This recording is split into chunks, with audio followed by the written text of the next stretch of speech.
Pension वाले व्यक्ति ने अपना हाथ जियाली के कपड़ों के अंदर डाल दिया। वह देवी के पैर को दबा रहा था। जियाली ने उसे जोर से झटका दिया और कहा।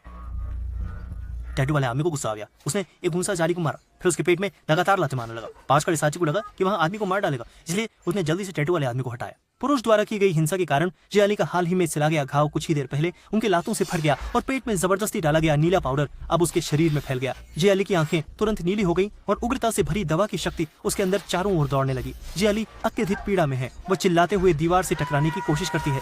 इस समय उसका मस्तिष्क 20% तक विकसित हो गया था। जागने के बाद जियाली असाधारण रूप से शांत थी, मानो वह एक अलग व्यक्ति बन गई हो। इस समय एक और आदमी अंदर आया। उसकी अश्लील नजर को देखकर ही समझा जा सकता था कि वह भी देवी के कंधे को छूना चाहता था। जियाली ने उसकी सोच को भांप लिया और पैरों को सीधा खोल दिया। देवी के इस तरह सहयोग करने पर आदमी ने सीधे उसे छू लिया।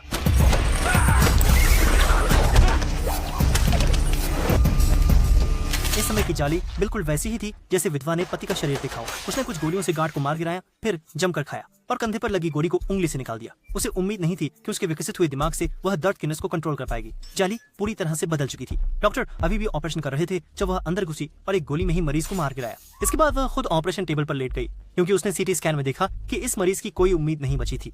फिर उसने डॉक्टर से अपने पर ऑपरेशन करने को कहा ताकि शरीर में बची हुई नीली दवा निकल सके, और वो भी बिना एनेस्थीसिया के। जल्दी ही नीली दवा निकाल ली गई। 1 किलोग्राम दवा में से सिर्फ लगभग 500 ग्राम बचा था। जियाली को लगता है कि उसके दिन अब ज्यादा नहीं है। अपनी माँ को आखिरी फोन करने के बाद वह सीधे बड़े ड्रग माफिया के अड्डे पर चली गई। ड्रग माफिया अभी भी आराम से संगीत सुन रहा था। अचानक फिर उसने अपने दोनों हाथों से ड्रग लॉर्ड के सिर को पकड़ा और उसकी यादों से नीले दवा पाउडर के बाकी बैगों का पता लगा लिया।